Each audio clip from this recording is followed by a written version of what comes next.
and the twilight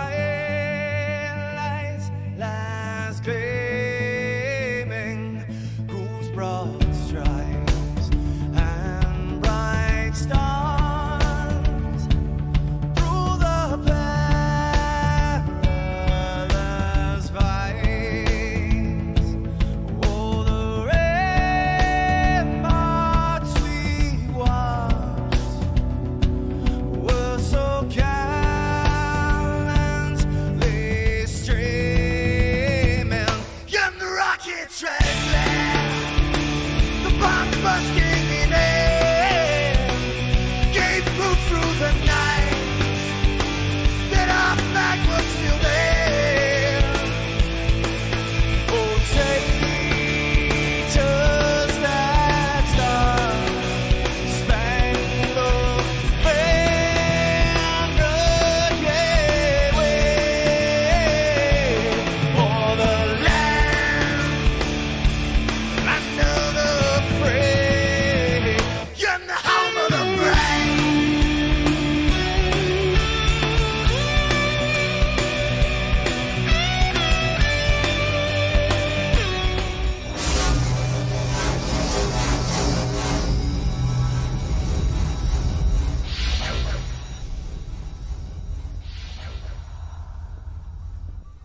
What's up there, everybody? How are we today? Hope everybody had a great day at work, or if you're in the UK, your day's over and you're having a good evening, or whatever you're doing. Start the show already. Yes, sir. Brian Vine's Trolling for Dollars and Colin Hill are in here. That's what we got today. Showing all 5 people watching right now. It says 8 on my screen. I don't know what the difference is between the API that you know these Streamlabs uses versus what YouTube uses, but Streamlabs is always ahead of YouTube. Like right now it says 8 over here and 7 over here. What's up, Big Steve? How are you, my friend? Tired today. That's what I told Trolling for Dollars earlier on the Discord. I'm just tired today. Tired. I don't know about y'all, but I'm tired. Wet? Yeah, it's wet here too, brother. It is it has rained every day. What's up, Pooch? Well, yeah, I know you're a lurker. The Pooch man is a lurker. I lurked on your show last night for a while. After I said goodnight, I sit there for a while and left it running while I was doing some video editing. Oh, to finish getting the mail thing Thursday, which was really short. And you know what? Next week it's lining up to be pretty short too. Nah, it was good, man. I had a good talk with Clayton last night. What's up there, Chris Self? How are you, buddy? I enjoyed that. I enjoyed sitting there. You know, I enjoy all those. In your best Billy Crystal voice, right? But I enjoy all the interviews, man. I learn things about people that, you know, you just don't see all the time. You know, people go in and watch videos about folks and they just don't know. They don't go all the way back to the beginning. They don't know where they came from or what they did before. Or, you know, I had no idea that he did, you know, fashion software or tech. Had no clue whatsoever what he did. You know, and I don't know if he talks about it on his videos or not. Like I said, until Earth, I didn't really even know who he was. So that was new to me. Today is Country Colin. I see Colin Hill already in here. It's gonna be a few minutes yet, Colin. We'll probably about a quarter after, 20 after or so. We'll get into the calls. What's up, Mitch? How are you, my friend? Welcome. I enjoyed catch up last night.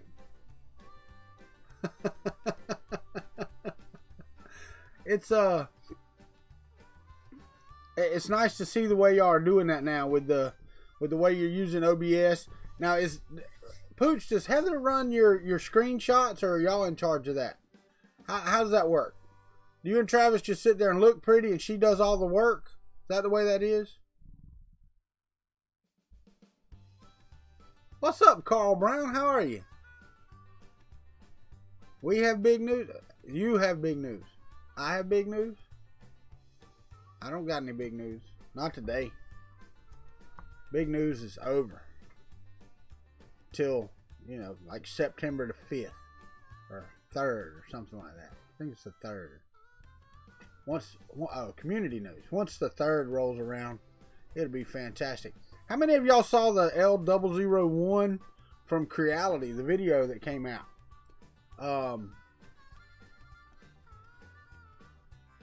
Is that going to give the Moai a run for its money? What do y'all think about that? I watched that video today. $5.99 is, you know, it is what it is. We'll see. I know, Carl, I need to load some polyalchemy into this plastic printer right here. My wife wants one of those clocks after she saw yours the other day. So I'm going to do an orange and blue polyalchemy clock.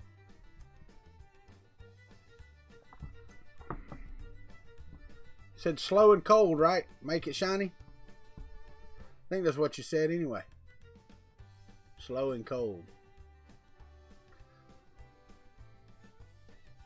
Nobody's seen the SLA, SLA printer from what's up, Mapro 6 from Creality? Nobody watched that video?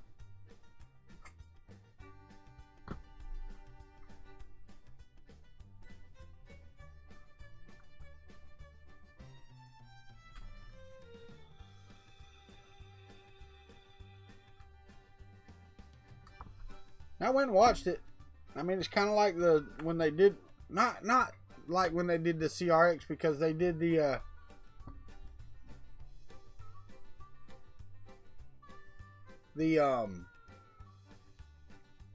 CRX, because, you know, they sit down and they did the features and all that stuff. On this, they didn't. They just, you know, they just showed the printer and that type of thing. What's up, Llama? How are you? That orange, I got some of that. I believe it's in this box right down here, if I'm not mistaken. And I'm probably mistaken, but nope, there it is. You're talking about this stuff, this orange stuff here? Yeah, I want to try to print some of that. Try to get some of that straightened out. Get it working right.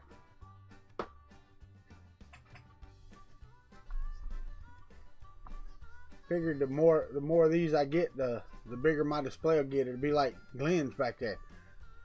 What's up, Ed? Papaw's Projects in the house. How are you? What's up, Hawk? 3D Proto.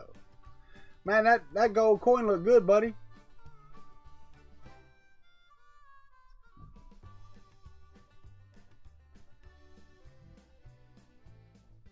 Yeah. Well, I'm going to print mine on my plastic printer. I got it back dialed in last night. Got the extruder back working. I had pulled a wire loose when I was doing the when I redid the extruder. I had pulled a wire loose, so it wasn't extruding. What's up, Joe Paddock? I fixed it yesterday and printed a frog, and then last night I printed the sorceress on my plastic printer. Yeah, that's transparent blue.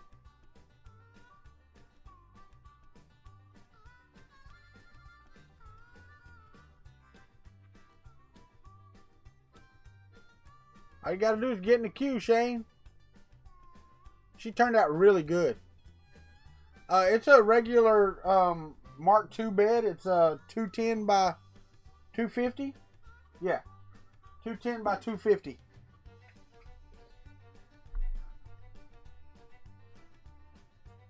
Hey, Joe Paddock. I'm sorry, buddy, if I didn't say hey. I don't know if I did or not. And hey, Shane.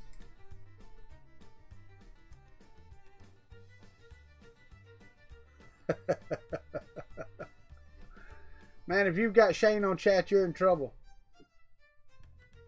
He can't help you. All he does is ask why you're stalking him. Alright, cool. I saw where you were on Mike Whaley's stream the other day.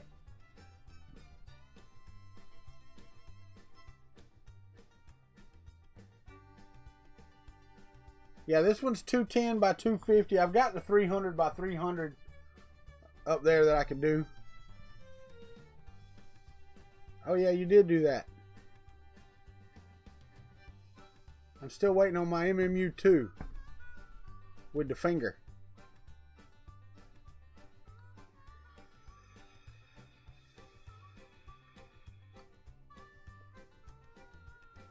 That sounds great. We got about 4 minutes, and Colin Hill's already in there. He said he's got big community news, so we're going to find out what it is. And we will find out what Colin has going on. Go gadget printer. Got my shot glass snowflake wavy vase that me and Chris did. I need to print one of these full size. That thing will be pretty in that translucent. The team I hate the most, Florida Gators. So print it in orange and blue because I'll hate it. I'm still proud of this print. This thing turned out fantastic. And I know y'all can't see it, but I mean it's absolutely a gorgeous print.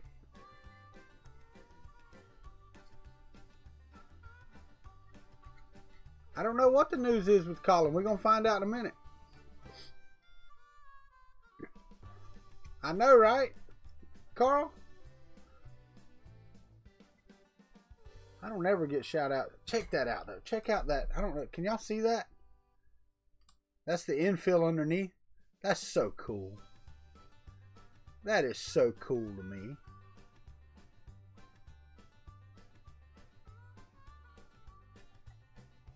I mean, it really is. All the way up. Yeah, I know, 3D Print Llama. That gold paint knocked it out of the park.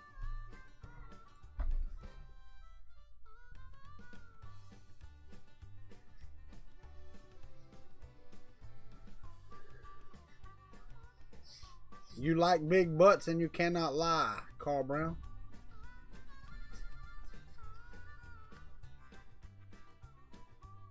No,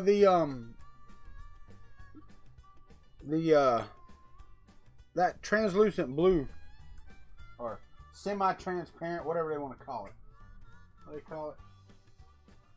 See-through blue. That's what they call it. See-through blue.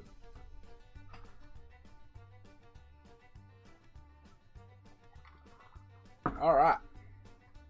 All right, Colin, you about ready? It's that honky tonk, but donka-donk. Keeping perfect rhythm makes you want to swing along. Got it going on like Donkey Kong. Say, ooh wee, shut my mouth, slap your grandma.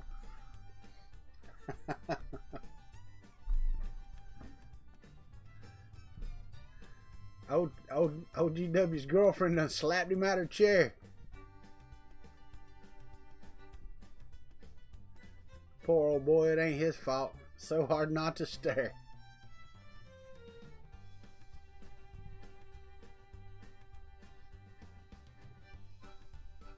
I didn't write the song, Brian Vine. I did not. I did not write the song.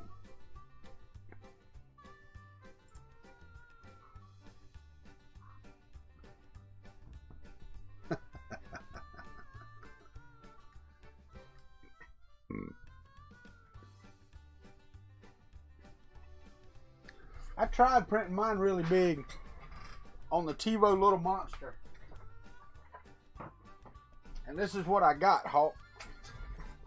That's what I got. Printed this on the TiVo Little Monster, and I can't remember what size it was, but from side to side, let me find my tape measure right here. From gear tooth to gear tooth, this is 295 millimeters. It didn't finish, it failed. It got a filament jam and failed, which that thing is notorious for. But that would have been awesome. With the cowboy hat sitting on top, it would have turned out fantastic. And one of these days, I am going to get one. What's up there, you and Todd, my misfit? Welcome. Colin Hill, I done asked you, was you ready? And you hadn't answered me up here. I've been waiting. Ty Laws, I didn't see you sneak in here. Good morning. Where are you at this morning? Thailand or something?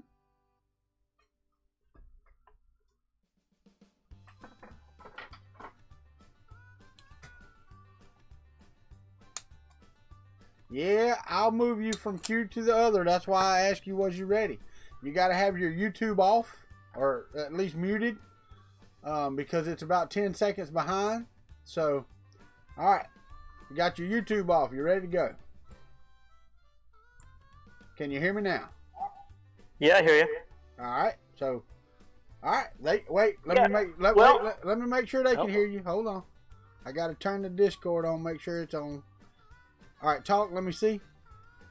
Can you hear me? Oh, yeah, they can hear you. They can hear you. All right. All right. Well, today we had an interesting day today. For those of you who use Onshape, we're screwed. I know, Walter, you've not used Onshape for design? No, but I did watch Tom's video today. Yeah, well, it's extra obnoxious. I mean, Tom was quite gracious about it. But this is what I like to call the scumbag pivot. It's something that goes on in every venture capital funded company. That is where you dump all the folks who brung you and keep all the high ARPU customers, the high revenue per user customers who are going to get you to an IPO successfully. Now, every VC-funded company does this. The question is whether you do it with some elegance or not. And it's not just VC companies. This applies to hookers as well.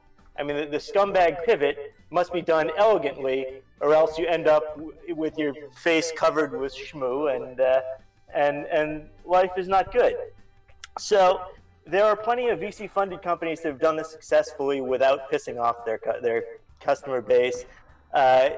Onshape is not one of them. They managed to have a whole bunch of users of free accounts. These are mostly makers and designers, 3D printing folks in the 3D printing community and other places, hobbyists of one sort or another, who kindly donated their time to help them debug their program and get them to where they are.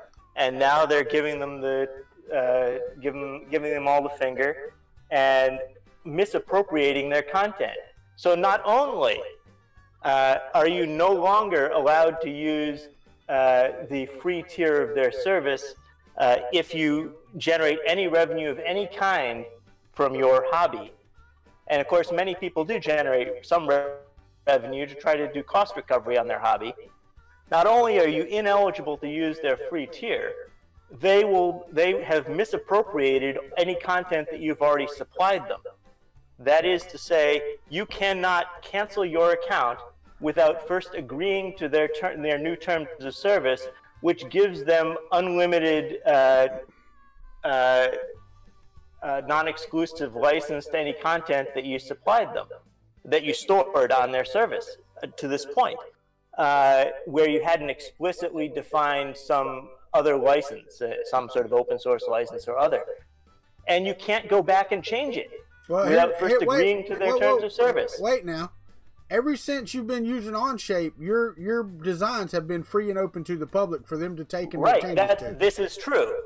But you could add a license that would make it free and open to the public, contingent upon standard open source licensing. Not according to their license agreement from the get-go.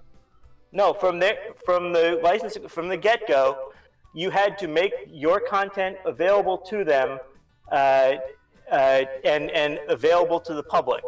You could attach a license to that, for example, a GPL license or an LGPL license that required that any use of that content be contributed back to the public and made freely available. That no longer applies. That's the problem. Well, see, then any models you created before the change in the licensing agreement should be covered under the old license agreement. Should be.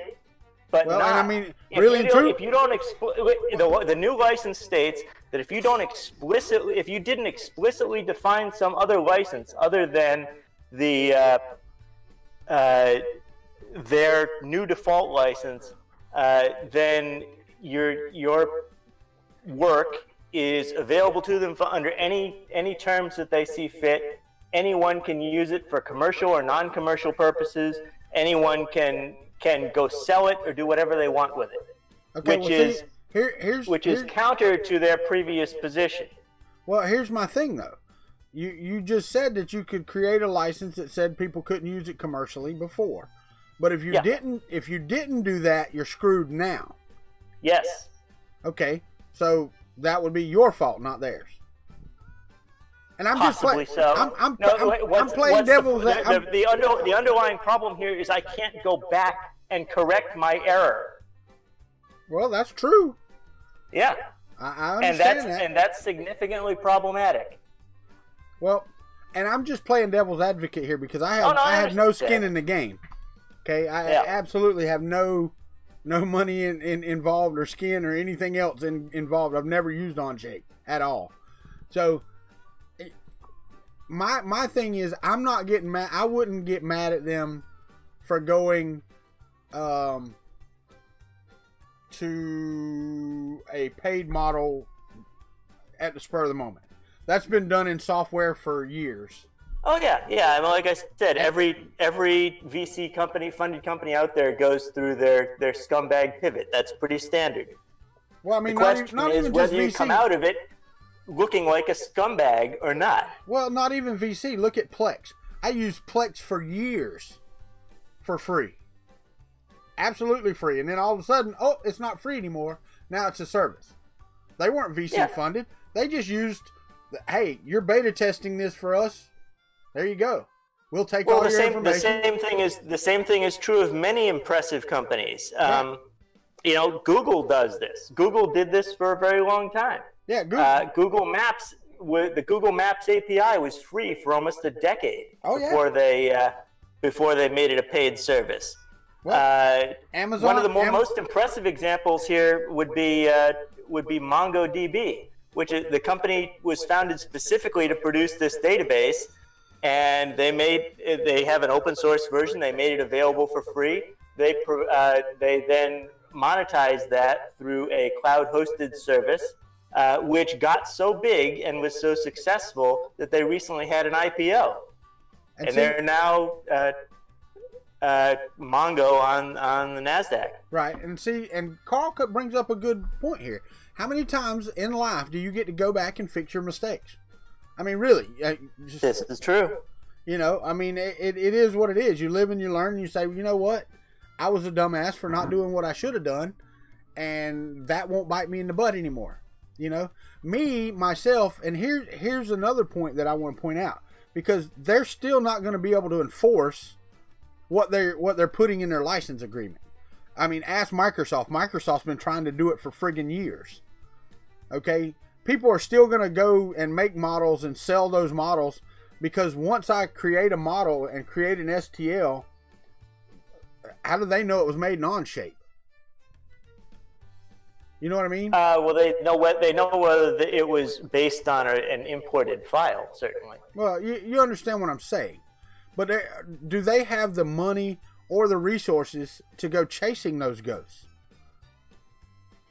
Probably not. But also, you have to look at it from the perspective of whether or not this is going to be an overall successful strategy, as compared to the strategy undertaken by Autodesk. Now, here's a company that's been around for 30 years, more than that. These guys managed to make a business out of CAD and CAM software, electronics design software. Every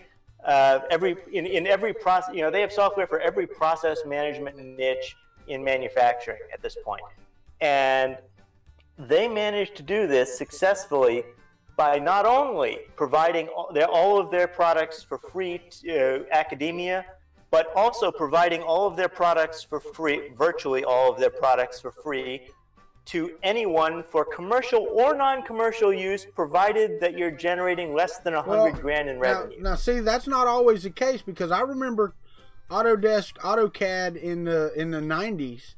Unless you had a dongle on the back of your machine, you couldn't run the software. Oh yeah, no, I mean this is a relatively modern, innovation in business. But that's what I'm saying. They made their money up front, and then they decided to say, okay, well, we've made this much money, and we're going to continue with these commercial licenses. But now we're stable enough. We can say, okay, well, y'all can do this for free. You know what I mean? Oh no, they're not giving back just out of the goodness to their hearts. They're farming customers. Right. They recognize that their initial strategy of giving the software to academics for free, in the hopes that after they leave academia, they're going to go into business and use the products that they're familiar with. They All right, it should be coming back up now. I don't know what's going on. Give me a second. It's no longer. Yeah, no, it's here. It's no longer circling for me. Yeah, it's here. Give me just a second, Colin. Let me say hey to some folks. I'll be right back, okay? Take your time. I wanted to say hey to Duo. Thank you for jumping in, and yeah, I like the shirt. I'd like to see that tie-dyed one too, by the way. Canadian Maker Project. Hey, how are you? John Mack, I don't think I told you hello. Thomas Elrod, hello. Let's go down through here. Thomas Imraz, how are you, my friend? Did I catch everybody? I think I caught everybody. Anyway, all right. No, it was like Ricky said, one of those times that OBS said, "Hey, we're kicking off," and I just told everybody, "Hey, yeah, it was something you said." Hey guys, if y'all want to jump in here, go ahead and jump in the queue. I see Mike Whaley in there, and we'll discuss this. We can discuss this, what Colin's brought up. I'm gonna unmute Colin now so he can say the rest of his piece. I've pretty much covered my rant. I don't know what part of it got stomped on by the stream dying. It was probably only about 10 seconds or so of that last little bit that we. There was nothing significant in that last 10 seconds, I don't think. No, it's not. No, I mean, I understand all of your points are valid. My thing is, I'm at that point where when I'm using something for free, like this, later Brian Vines, I know that at some point it's not going to be free anymore. Oh, absolutely. I mean, I'm all for every company out there making a business out of their efforts. I'm not trying to, suggest that they should do something for free. We all know that Autodesk is not giving away their product for free to the maker community or the hobbyist community. They're giving it away to farm customers because their software is sufficiently complex that once you're familiar with it, you're disinclined to migrate to something else. Right. And this is what Onshape misses. They've screwed this up massively. Their thinking is the short-term startup thinking of how can we generate the highest revenue per user so that our IPO roadshow can be impressive. Right. Whereas they should be thinking like Autodesk does, that 30 years down the road, we want an entire generation of engineers using our product exclusively. Yeah. All right, Colin, I'm gonna drop you out of here and let somebody else jump in here. Man, I appreciate you calling in because it's a good discussion point. It really is. Really fantastic. One other point I'd like to make here. Go ahead. That in 2016, Onshape accepted funding in the amount of about $100 million from Andreessen Horowitz. Andreessen Horowitz of Mark Andreessen fame, Mark Andreessen of Netscape fame. Mark Andreessen, who was a hero and champion of open source and by extension the maker community, the Mozilla Foundation and providing an open web browser. So it is frustrating to see, some of these investors finally decide that the almighty dollar is in fact more important than their commitment to the growth of platforms and mediums that we have. Right. Right. That's it. That's all I've got. All right, buddy. Well, Mike Whaley jumped out, but Pooch is in here. Thank you, Colin, for calling in, buddy. All right, Pooch, what's up, my friend? Oh, he's here, but his mic's muted. Unmute your mic.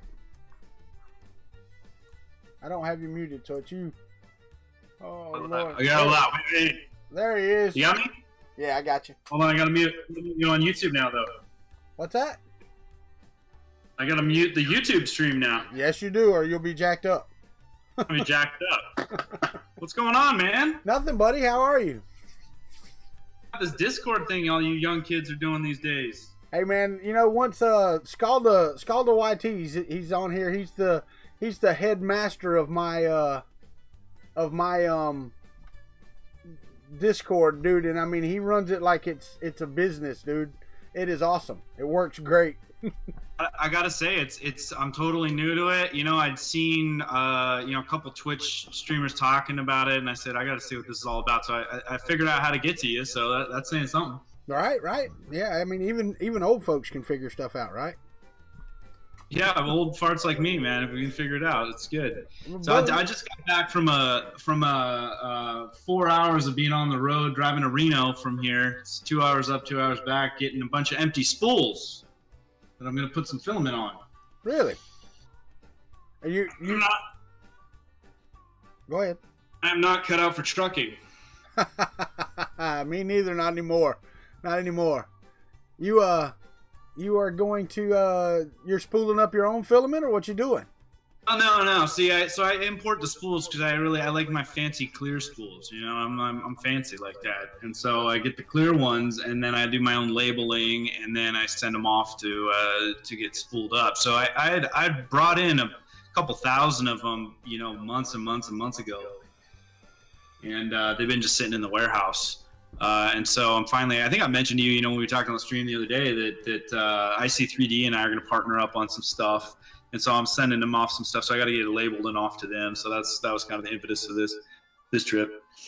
Yeah, I like these. Now, I don't know how much is on here. The orange spool that you sent me, I don't know if you can see this. It'll be like 10 seconds behind. But this is what, 750? Is that a 750 gram? Those are 500. Those are 500. Those are the spools I got today, and then the smaller ones are 250 gram. Oh, okay, so, okay. Like quarter kilo, half kilo. I got you. Okay, yeah, I didn't know what the weight was. I did not know what that was. It's funny because I saw on the mail thing earlier. You know, you made mention of it. I'm like, wow, it seems like a no-brainer. But I'm like, I didn't even put the quantity on here. I mean, it's on the packaging and you know, on the listings on the website and stuff like that. But I should totally put it on the spools. Since I don't sell like in a brick and mortar store, you know, they don't require the same things in terms of like putting UPC on it or you know any of that stuff. But that just seems like a kind of a dull moment. That you kind of revealed for me. I'm like, how hard is it to just throw, you know, the quantity on there? Not hard at all. So the new labels, I'll add that on there. Thanks to you. All right, cool, man. I will tell you that the tape finally thawed out or dried out. It's that was the only thing that got any moisture to it whatsoever. The box was it was just soggy. What happened there? What's going on? They just threw it in the swamp? Off the airboat on the way there or what? It's been raining here every single day, and the way that our porch works, the water runs from right up to our front door almost, right? So I have a shelf out there for the mail people to put the mail on. Well, my wife had put some stuff on that shelf, so they just put it on the porch, and the water just ran over, and it was just sitting in water when I got home. That's just... And so this is not a new problem for you, though, huh? No. I absolutely know about it. And I have a big sign that says "Mail goes here" on the shelf. You know, so UPS knows it, mail knows it. I mean, DHL is the only one that doesn't really know it. But okay, well, hey, I'm glad it's not worse for the wear. Hopefully, you guys get some use out of it. You know. Oh yeah. I have one.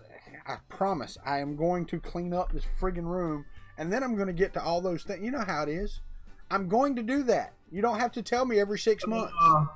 I see. I'm tired of even. I shouldn't even be saying that anymore because I'm like, man, I swear I'm gonna release that video. I'm gonna clean this place up. It's gonna be amazing. I just get pulled in so many directions, but I love it. It's what keeps me sane. So Yeah, I called Clayton out on that last night because he had in that last M'Baku mask video, he had said, "I'll show you how I do this. It'll be on a video tomorrow." That was over a week ago.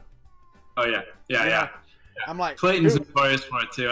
We razz each other about that stuff. We had him on. I don't know if you saw. We had him on after you. We did a little call with him. M'Baku mask too, and I was watching it. I was watching that while I was doing doing my editing for my Mail Thing Thursday for your video. For you for getting that, you getting a little multitasking done there. Yeah, right. Doing one thing at a time, like a sucker. Yeah. But no, man, what do you think about the On-Shape thing? What are your thoughts on that, Pooch? Forgive me, man. I was just hopping out of the truck, and I feel like I caught the tail end of the rant. So I think what I'm gathering is they went. Tell me now, did they go from like a open source to like a subscription? Is that what happened? Well, they went from a free product with a specific licensing to a paid product with a different licensing, and I think that you can still use the free one, but you can't lock down your models anymore. So basically, before, what Colin was saying was that you could model something and you could attach a different license to it so that people couldn't use it commercially. Now, if you model something in On-Shape with the free version, it's open to the public and they can do whatever the hell they want to do with it. I see. But is that just going forward, like, or did they did they take all the stuff that was locked down before now and make it available? No, if you had the license attached to it before, that sticks. If you did not, you can't retrofit it. You know what I'm saying? So here's the thing. I think I'm going to probably take an unpopular stance on this because I tend to, I'm a businessman, and I can understand a lot of time. And I've been in software development for a while myself, and I know you do some of that too, or have been in the past. And I get it when you're trying to do something to gain an audience, but then ultimately it's not going to be sustainable, right? So that's what leads a lot of these companies to be like, oh well, man, we got to figure out how to make money with it. And of course you're going to get an uproar anytime people had something and then it's not as good, right? Yeah. It's tough because it's like I see both sides. I hate it too, but I feel like as we're so used to things on the internet, software related and stuff, kind of being free and easily available, and we're not always thinking about, well, hey, they giveth and they can easily taketh away.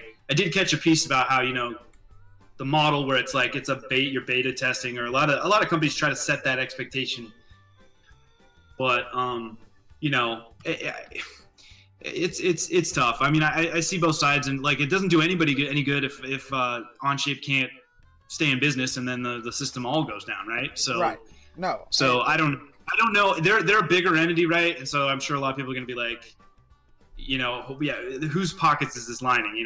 Is this really threatening the whole system, or is it just to grab for more money? Yeah, no, I did, I played devil's advocate with Colin as well, because I have been doing software development for 23 years now.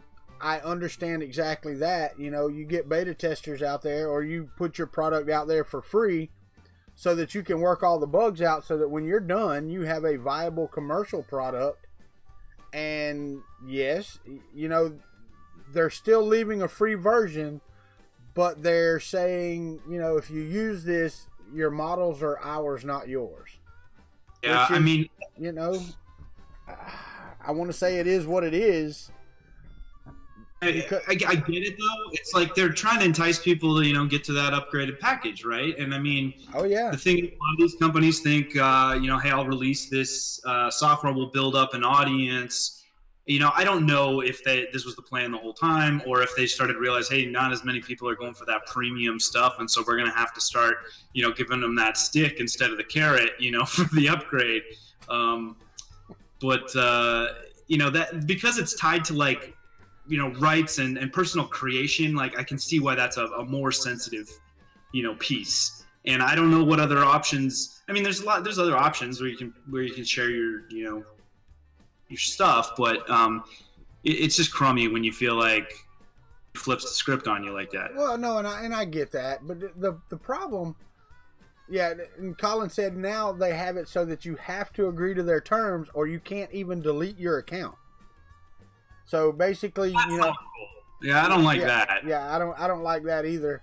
But you know, it is what it is. You know, I've never gotten something for free that I didn't expect to come back and bite me in the ass, or, you know, for me to have to pay for later. Now, I will say I agree with Tom, because I watched his video today and he contacted them, because they went from that and now it's $1,500 a year for the subscription. Okay, that's out of you know, most everybody's ballpark. I mean, that's not insignificant. Yeah, exactly. And he said he even contacted them and said, hey, are y'all going to see about doing some for makers, you know, for these little guys that don't make a living doing this or whatever? And they were like, nope, have no plans to do that whatsoever.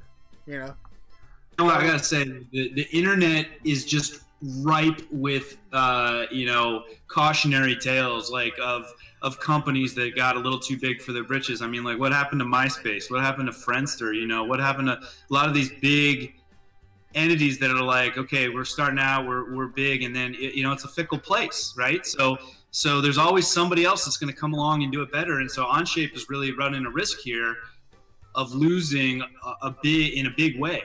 Oh yeah, and no doubt about it. Sometimes it's just lost you, Pooch. Oh, I'm sorry. I'm still here. I don't know if you got me still. Yeah, you're there. But so yeah, what you're talking about is absolutely right. I mean, you look at Yahoo, Lycos, AOL. I mean, hello. Yeah, and I mean, it's not you don't have to be first to the party, man. You just gotta be best, and you gotta keep people. You know, you gotta keep people entertained. I mean, like Google was. You know, there was tons of search engines around before them, but you know, they latched on to, like, hey, keep it simple, give people what they want, don't jam it up with a bunch of, you know, ads, and then, you know, then they built an empire around it. It's hard to say. I mean, some of these entities, I remember saying for a long time, I'm like, oh, people get sick of Facebook. Yeah, that obviously never happened, but I'm telling you, man, the internet's a fickle place, and it doesn't take long for another fish to come along and eat your lunch if you start losing your customers. All right, Pooch, let me welcome a couple folks in. I'll be right back, buddy. Man, what's up there? Wait, I gotta catch it. Where's it at? I saw it. Tala 3D Prints, Martin 3DP Iceland. How are you? And Fernando Pena finally showed up. Took you long enough. Anywho, all right, Pooch, I'm back. Sorry. I like that. I like that you take a break to recognize everybody. That's top. That's awesome. Well, I try to, and I know that one of these days, you know, I'm gonna have, or at least I'm crossing my fingers. One of these days, I have people on here, and I can't just, you know, say hey to everybody, but I try. My wife gets mad when I don't. Whoever's here wants to hang out. I get it. No, I think you're doing it right, man. That's great. She'll actually come to the door and she'll be like, "Did you see so and so? So and so came in. You didn't say hello." You know, and I'm like, "Yeah, I'm getting to it." Sure, you're looking out for everybody. Where is she? I haven't seen her lately. Oh, right now. She's gone taking my kid somewhere. I forgot Robot Hut. Hey, Robot Hut, how are you, buddy? Yeah, she doesn't like to come in here very often. Every now and again to sit in here. You know. No, there's no. What's that? Space for her anywhere with all that stuff, right? There's really not. There's really not. She can sit on my knee, because when she brings a stool in here, there's really no room. I mean, I can barely move around in here. So you don't give her any room. She's got to come sit on your knee. I think that's a good plan there. Yeah, but my leg goes to sleep, you know, after an hour. And I can't win them all. Oh, now she says she's back. She's sitting on the couch. Ricky Tanner, break a leg, son. Hope they give you $5 million in tips. And if they do, remember your buddy. I'm here. I don't know if is there anybody else queued up? Because if we were doing rants there, I want to jump in with something real quick that's just been kind of ran away. No, nobody's in the queue. I mean, it's open. Nobody's here, so rant away. I'm a little bummed because tomorrow night on the Friday night stream, they're gonna try to talk about the companies sending half-baked or not fully baked printers to influencers so that they can get the word out on new printers. So this all came about when Joel got that the CRX from Creality.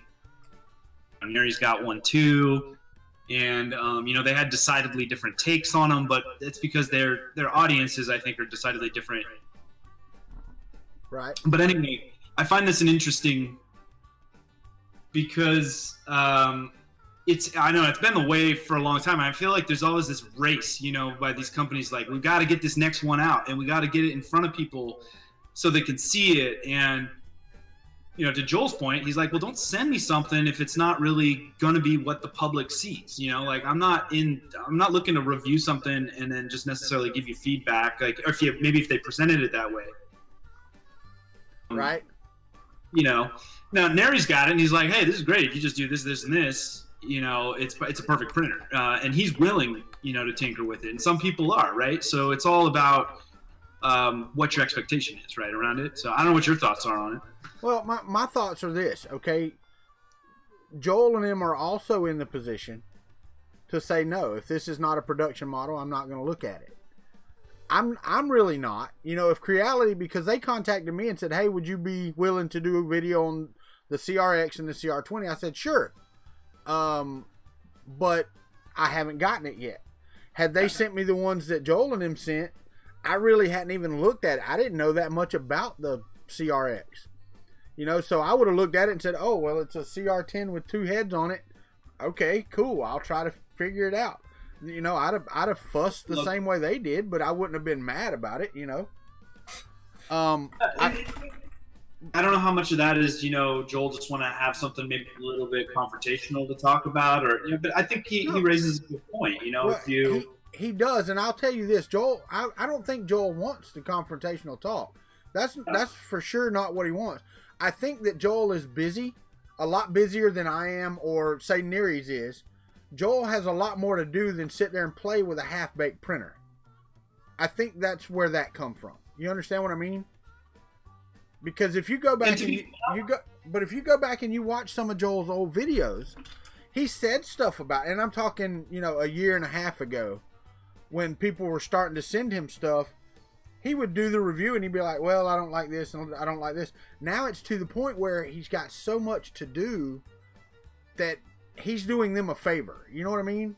Yeah, and I think you make a really good point. It's like I said, he has a different audience. His channel has grown immensely. He's doing it differently. So his expectation is probably higher. I think really the takeaway from it though is it was just a lack of communication. Like, I think his expectation was like, hey, this is going to be a production unit ready to roll, and Creality, I think, was like, I actually had the benefit of knowing, like, I took that CRX that Joel had, I actually took down to Tinker's in Portland I was up there. I went up to Seattle where Joel is, and then he was giving it to Tinker's to fix, or to do a couple things on. And I brought the manual down, and the manual that came with it was like a print. It was like just came off of a laser printer. Right. Yeah, and it said right on the title of the manual, it said print manual for influencers or something to that effect. So to me it was like they were trying to lay the groundwork for, like, hey, these are the talking points for this printer when it's available. Now, I haven't even looked at the Creality site. I don't know if it's out yet. I think Gearbest had them on until the 18th for pre-sale. So it's interesting. I don't know. if they just communicated a little bit better, maybe Joel would have, waited. I think you're right. He's super busy, and I think he was thinking, hey, I'm going to do a live stream, and this is pretty great. And he did. He got it up. He got it printing and all that stuff. But oh yeah. Well, I mean, everybody had the same problem. The leveling wheel on the bed that was falling off. I don't know. I don't have one yet. So I mean, maybe they're fixing it. They let those printers out of the cat out of the bag, and there they go. But you're right about Nery's, because Nery's likes to tinker with them. And I believe that, his Gearbest links and things like that make him enough money to help him get through life. I don't think he wants to get on the bad side of Creality. You know what I mean? So his take on it would be a little different. That's a whole nother can of worms right there, and that's been talked about ad nauseum too. I don't know if you ever saw Preston Press Reset channel and stuff like that. He used to do a lot of 3D printing reviews and get a lot of stuff from Gearbest, and then there was a lot of discussion around biting the hand that feeds, and if you're then people were accusing him like, hey, you're not being unbiased anymore because you're in their pocket because they're sending you free stuff. And so as a full-time creator, some of these people are trying to be or are, that's something that it feels like you can't win, right? You're always going to have accusing you of stuff and all that too. So I don't know. And that's one thing that I haven't had to do yet. The only product that I've had sent to me to test or to even look at besides yours, that you just sent me your filament, was the powder coated sheet that Ken sent me. And what's that? Yeah. For the Prusa, the powder coated. Yeah. He created one. He powder coated it at home, and wants to make it a product. And I'm going to interview him this month. He will be on this month. That's cool. So, but I don't have that conflict of interest yet. You know what I mean? It's like Joel and Matter Hackers. I had some issues with some Matter Hackers filament. I'm not going to lie. And I don't have to bite my tongue and say, look, this is the best filament that I've ever had. And Joel doesn't do that yet either. I'm just afraid. Does an amazingly good job at being, being politically correct. And he skews the way, Uncle Jesse was saying last night on the stream. He was saying, look, if I get something and it's not good, I just don't talk about it, right? Right. He tries to go high, right? And I think Joel goes high as well. And I like that model. Granted, that's not necessarily the most informative thing, because there's a lot of people out there, if something sucks, they want to hear about it, right? Right. Just being silent about it isn't necessarily helpful too. So these people have a right to bring up that point, but at the end of the day, it's Joel's channel, it's Uncle Jesse's channel, it's whoever, and you're not going to please all the people all the time, right? Yeah, no, and I say that all the time. That's why I like to do things live, because like when I was building the hypercube, I broke one of the extrusions, right? And people saw me break it. It wasn't something I cut out and hid from them. I broke it, I super glued it back together, and went right on with the build. That's why I like to do it live, because then they see all those steps in between that a lot of, like when you were doing your printer belt, right? If you hadn't have done it live and you got it, you unboxed it and you said, okay, I'm going to put this together, and then you cut the putting it together in a video editor, they don't see all that frustration that you get. You know what I mean? Yeah, exactly. So and then when they get that kit and it takes them 6 days where it looked like it took you an hour and a half in a video, they're like, what, am I stupid? No, you're not. It's really difficult sometimes to do these things. So, I mean, it is, and I like live streams and stuff too, because it's more what you see is what you get type thing, and also because I just don't have time to edit video. And man, competing against the Uncle Jesse's of the world and the Prestons, where they're just making these amazing videos, and I'm like, oh man, I'm such an amateur. Yeah. Well, that's That's what Clayton was saying last night. He watches Press Reset, not really for the content so much, but to see how he cuts his videos together. What I love about Clayton, man, he's trying to hone his craft, right? So it's not just about the props. You know, he wants to up his game because the destination, the journey is the destination, as they say a lot of times. Like, I think he likes the process, and he knows he's not going to necessarily. I don't know. I think he was being humble. You know, he's like, I'm not going to be a YouTube star, and what that means to different people. You know, he's got a good following, but I think he's saying, like, I'm not planning on doing the full-time thing, and he's just as long as you're having fun with it, that's great. But yeah, it's being, you know, not being reliant on that allows you to stay unbiased. And I don't envy the full-time content creators out there that are probably put in these scenarios a lot of time where they're feeling like, oh man, should I say something? Should I not say something? It's tough because at the end of the day, they need to make money so they can feed their families and stuff. Right. No, you know, that's exactly right. And I'm glad that I have the following I have, and I enjoy the following I have. You know, do I want it to get bigger? Yeah, because I enjoy interacting with the crowd, and the more people, the merrier. I mean, it just is. It makes it more fun. Hey, Jeremy F and Alien 3D, welcome to the Country Club, people. But I don't envy them. I'm like you. I don't envy them at all. I mean, don't get me wrong. I don't like getting up and going to the office every day. If I could, you know, work like as a 3D type company or something like that, where I could do content and then work on, you know, what you love to work on, that would be great. But I got contacted by a company the other day. Let me pull up my email and I'll see if I want to see if y'all have heard of them, because I'd never heard of them before. And they were talking about doing software for their printing company, I think. Hold on one. But they want you to do some testing on their software. They want you to write software. They want me. Oh, never mind.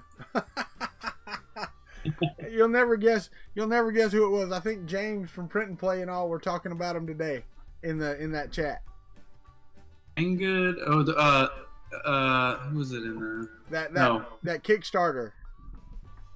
So not Kadama, the other one that stole. No, actually Kadama. Okay. Kadama hit me up and wanted me to work on their. They need programming for the new Bardo PCBs, Trinus. It's basically to modify Marlin. Hold on, let me open this. I'll read it. We are more about a project. Yeah, not as part-time. Need programming for the new Bardo PCBs. Trinus is basically modify Marlin to accept 2 versions of different peripherals like LCD and HBP, etc. So that's what they wanted me to do. So yeah. I sent them my resume. I'm like, yeah, here you go, because I didn't even know anything about them at the time for sure. What's up, Minnesota Maker? And I still don't. I read a little bit of that was going on today, but that was it. So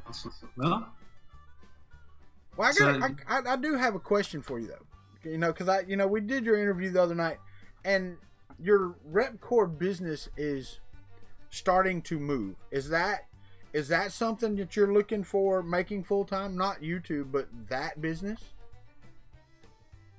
I started Repcord. I think I mentioned to you. You know, I was looking away for kind of to support the hobby. You know, I was just really loving what I was doing and approaching it in the same way that Clayton was, where it was like, this will be great. I don't do the Patreon. I don't do the the content creation on YouTube that much. If it's something I can do and I have time for it, it's fun, great. But I figured, hey, if people want to support what I'm doing, maybe they can buy some of my stuff, and hey, then it's a win-win, right? It's like I'm getting a little something, they're getting a product for it. And I felt better about that than say just asking for donations. Not that there's anything wrong with doing the Patreon thing or any of that. Right.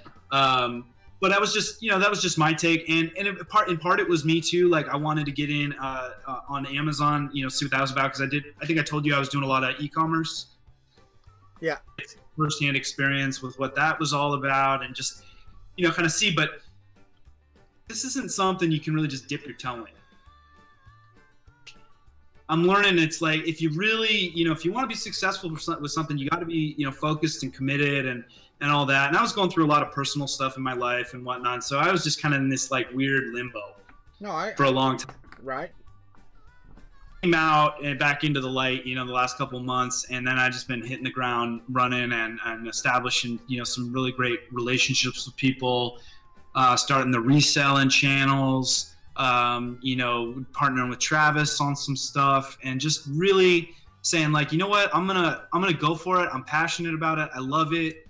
I think I told you, I'm so tired of sitting in front of the computer all day long, and so at least it gives me, you know, the ability to interact with people more. And so, you know, I said I'm gonna give it a shot. I don't know, like, I like to think, yeah, we're gaining some steam, and you know, awesome stuff's happened, but it's still scary, man. It's tough when you have to write this big check, you know, to get a bunch of filament, and then you got to hold a bunch of inventory, and it's been a ride. But you know, I wouldn't have it any other way. Yeah. I gotta put you on here. So hold on just a second. Hold on 1 second, because everybody's like, "Who's on the phone?" And I got this little thing right there. There. Now you can see who's on the phone. It's Pooch.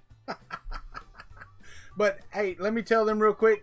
Hey guys, if y'all want to call in, you know how to get here. Get in the Discord, get in the queue, and when Pooch is done here in a minute, or whenever somebody gets here and Pooch wants to get off the phone, then we'll pop up. But nobody's in there. So I'm just talking to Pooch. We're having a good time. I got to jump off soon anyway. I got a bunch of spools to unload here. But, oh yeah, that's right. You've got work to do. Dude, man, there's always something. I got a video. Actually, I am going to edit a video. I say that. I always say that. And Travis gives me a hard time all the time. But I got this awesome just footage when I was in Portland, when I was up at Proto Pasta, talking to Alex and Keith there. And we talked about Master Spool. We talked about their filament creation workshop they did. Yeah. I went to the local meetup for their, you know, the Portland maker group. Got some footage there of she's done a lot of like that watercolor stuff on her, you know. So I mean, we've been having a good time with that community catch-up thing, and I wanted to try to get some on-location stuff while I was up there anyway. And you know, that's been a blast.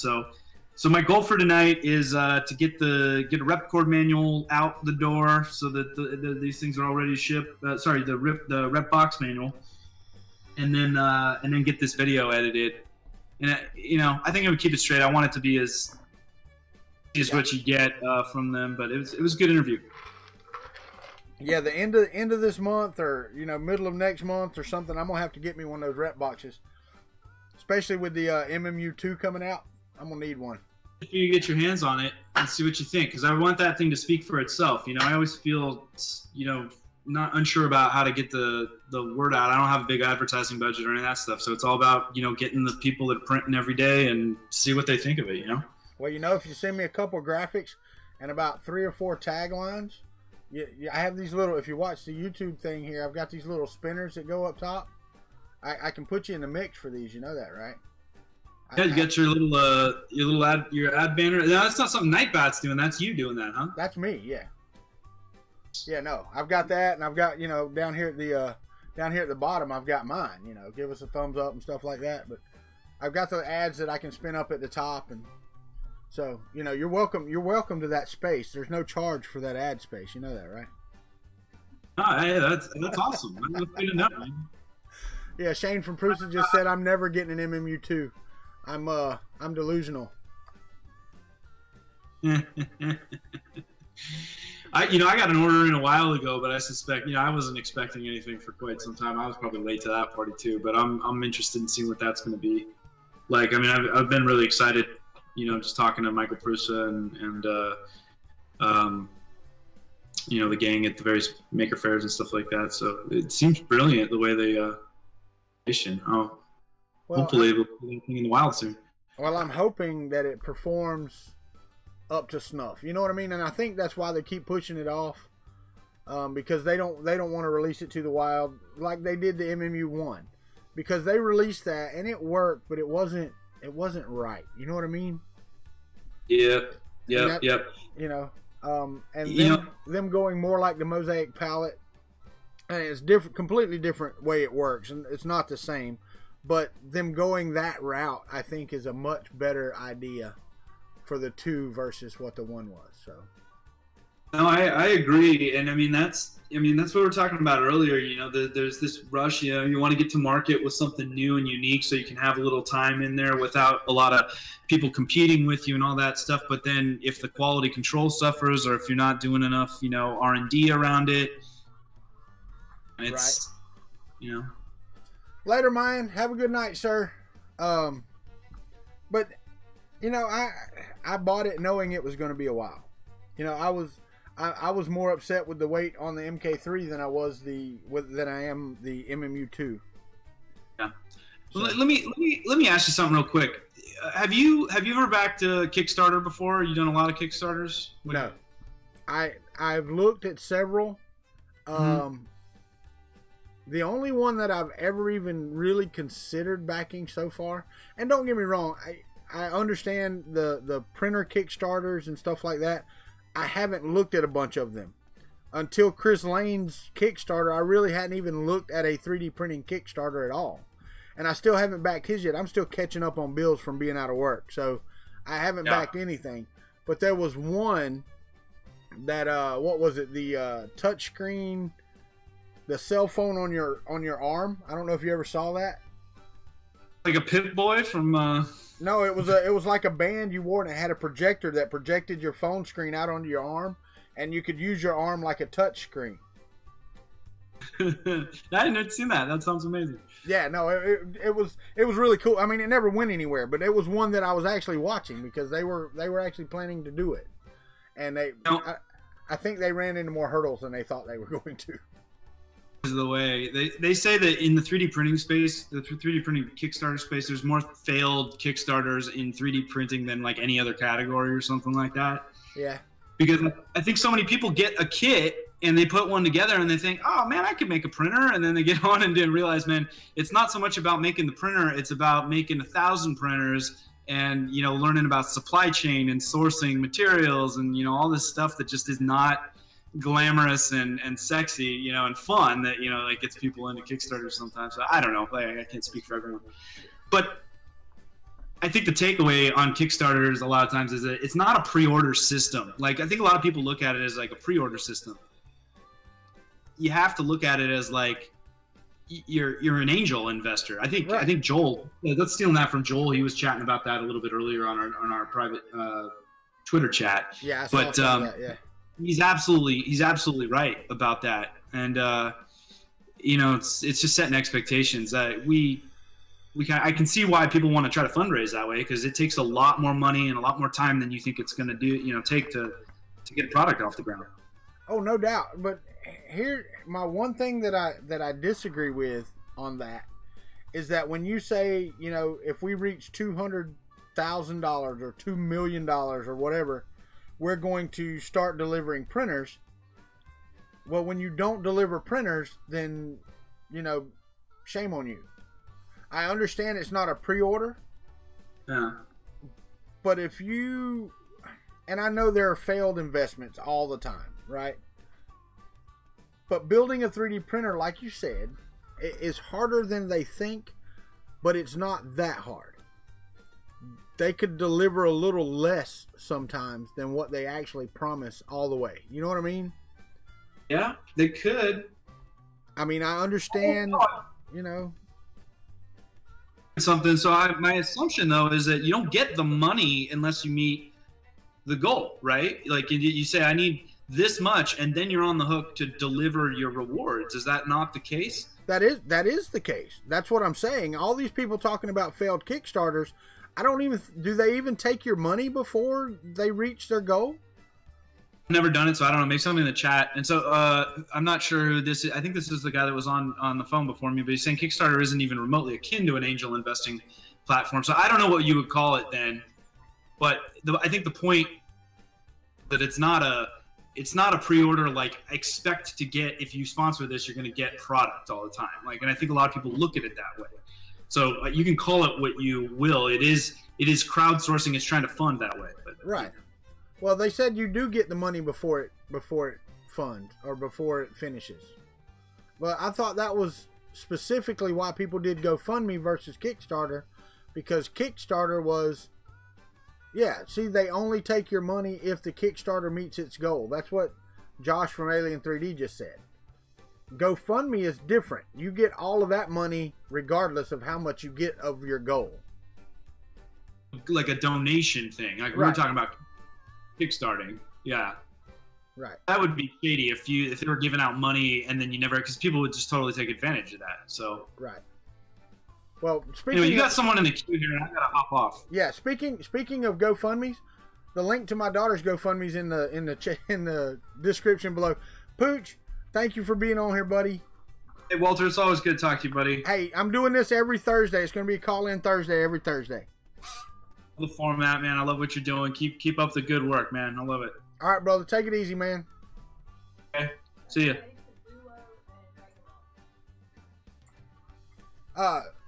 I've already said hey to Duo.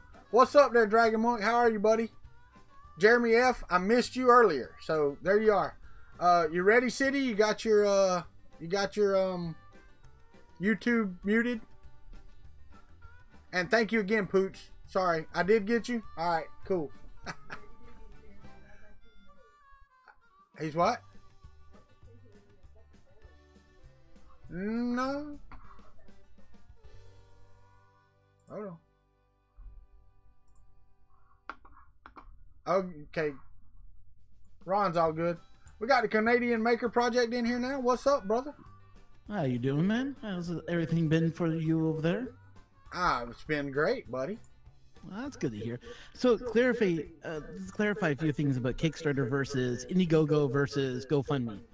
GoFundMe is basically all it is for getting money and not expecting anything out of it. Right. Kickstarter, on the other hand, you have to hit a goal, but as soon as you hit that goal, then your credit card is zapped for that money. So, say if I had a Kickstarter, it was only running for 30 days, and I was asking for $1 million. If I hit that $1 million, then everyone's card gets zapped for that money, and then I go and try to build it. Right. There is no reason for you to complete your product. There's a lot of them out there that never complete the product, and you see absolutely nothing from the Kickstarter. And Kickstarter expects you to get it done, but they won't go after you if you did not complete your goal. So look at Tico, for instance. Tico was a 3D printing, wanted to build 3D printers. And if everybody knows about Tico, they never worked. They were basically considered a laughingstock. But because they went under and they failed and they never delivered half of them, they're not really expected to pay those people that funded them that money to get a printer if they never, like my friend received one, but he said it never printed out of the box and it took him forever to get it working. He just decided to sell it. Right. So it just gives you an idea, like even though you're funding a Kickstarter, sometimes these companies don't follow through with them and fail. And if they fail, they're not expected to pay the people back. And I get that, but it's kind of like Colin said. Kickstarter's terms of service require that you have a prototype in all cases. So it's really closer to a pre-sale system, although the vast majority of funding seekers don't treat it that way. But now you can build a prototype. Okay, and I'm going to use Chris Lane because he's the only one I know. He had a prototype at Murph. He still had a prototype at Earth. Okay. And if he makes his Kickstarter, then, he's going to start building these printers. We have to see, manufacturing is a whole different ballgame from building a prototype. True that.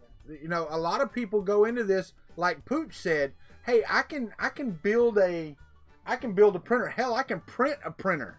Oh, hell, I can do a Kickstarter and I can just print printers. But then once that's done, you go, oh crap, now I've got 30,000 printers that I've got to put out or whatever it is. You know what I mean? Or 4,000 printers. Now I've got to source all these parts, things I wasn't thinking about before. You know, some of the successful Kickstarters, that's what they do with that upfront funding, is they get all of those pieces in place so that when they're ready to go, they're ready to go. You know what I mean? Oh, I hear you on that one. Well, give you an idea of another Kickstarter I funded, actually came out of my own pocket. I saw them on Kickstarter. I went, hey, that's a great idea. It was a indestructible USB cord. My cords always break at the stupid connectors. Never fails. So I said, okay, fine. I'll support these guys. These guys sound cool. And they were showing, you know, the usage, how easy it was to disconnect, reconnect to my phone. I went, okay, fine. I'm going to put out the money. They actually killed their Kickstarter and then used Kickstarter as an advertising platform to advertise all their other cables that they wanted me to buy. It's like, what? You know, it was like the last day, and they said they're going to ship them in August, and then they just started shipping us spam using their Kickstarter information. I was able to log off and I got my money back, but still, it's like, oh, well, that's the thing. In cases like that, I mean, you know, you're not ever going to stop scams. You know what I mean? They're always going to be scams. There always has been, or always will be. So I mean, as long as there's a way that you can get your money back, or you have some type of, you know, remediation something or whatever, then, you know, I get that. But a lot of, what was it, one that I heard about, somebody that was building a 3D printer took the money and built a nice house and had nice cars and all this other stuff and never did anything as far as building a printer, right? Yeah, there was that one. I forget who that was that did that, but yeah. Yeah, I heard that. It's been a while, but, you know, like I told Pooch, I've never really been to a Kickstarter where I go, you know what, I think they can benefit from my $20 or whatever, you know, whatever it is at the time, you know, that I need to do it. And it's like Chris Lane's, you know, if I could send him $1 right now, I would. I can't. I will be able to before his Kickstarter is over, but it'll be closer to the end of the days that he did it. Yeah. I actually thought he should have ran it for a little bit longer than he did, but, you know. I think you're only allowed like a certain amount of time through Kickstarter, and that's it. But I thought it was upwards of 90 days. But, I think it's up to 90 days, but it has to hit a certain amount. Oh, okay. I have no idea. Yeah, I have to relook at the rules because I had a Kickstarter up a long time ago for the object of a course I was putting together, and I needed a little bit of extra cash to finish the project, which I did make my mark, so I was happy about that, and I did put the project out. I did sell it all and gave it out to the people who did help with the Kickstarter, and it worked, so that was great. But it was me and a couple other guys that were working on it. I know of car guys, like people that do board games and such, use Kickstarter, or they'll go to Indiegogo, because with Indiegogo is kind of different, and it is like Kickstarter in a sense, but with them, they give the money out no matter if you're able to build the product or not, which is kind of a little bit of a more, but there's all these other different types of Kickstarters, Indiegogo type funds that are out there, but it's buyer beware, because there is no way you can go back after these companies to get your money back if they cheated you out of your money. It's one of the things that I personally myself, I've been cheated too many times that I don't feel comfortable using these anymore. Right. No, and you know, once bitten, twice shy. I get it. I do. I have not. I have not gotten on any of them. So it is what it is. Hold on one second, Ron. Let me say hey to a couple folks. I'll be right back. Okay, man. Okay. All right, buddy. All right, I've got Robert Reynolds came in here. Hey, how are you, buddy? Bruce Ennis. Hey, how are you? Also wanted to take this time because I'm a little over. Down below, it's how you support the channel. Buy a shirt, you know, do whatever. The affiliate links. Shane from Prusa said he bought some stuff yesterday. Don't see it that he bought anything yet, so we'll see how it does. Hey, Glenn, how are you, buddy? Fun Kings in the house. this is Call-In Thursday. So if you want to get on Discord and you want to discuss something, we're here. We're here. What's up, Felipe Goncalves? Goncalves? I'll say it right in a minute. All right, back to Ron. He's on the phone. If you want to get on the phone, get in the queue. But here's Ron. Yeah, everybody jump in the queue. Have some fun. No, but I mean, like, it's that, you know, it's now we're going to the world of like an automated system where it's like, you know, buy everything online. It just, you know, these companies, when they leave you with a sour taste in your mouth, a lot of people find it hard to go back and say, yeah, I'll support someone else. And that is all I really wanted to say is it's a slippery slope, basically. Yep, you are correct. You are correct. Yeah. So. But other than that, that's about it, really. All right, brother. Well, appreciate you jumping on here. Yeah. So, guys, everyone, jump on now. Come on. Get in that queue. Oh, there you go. Yep, we got Llama in here. You ready, Thomas? You gotta make sure your YouTube is muted. So I'm finna drag you in here. There he is. There's the Llama. You there? Yeah, I'm here, buddy. How are you? How's my new mic working? It's working fantastic. Let me go in here and edit my on the phone. Edit my on the phone. You have a llama on the phone. How are you, my friend? Oh, exhausted. Oh, yeah? I'm so sick and tired of this weather. Dude, I work outside. 90 degrees every day. 87% humidity. I'm done. Cooked. I used to do that. I quit. I want to quit. I'm too old for this crap. I hear you, man. It would kill me if I had to go back outside right now. And I will tell you this, though. I have a story about that.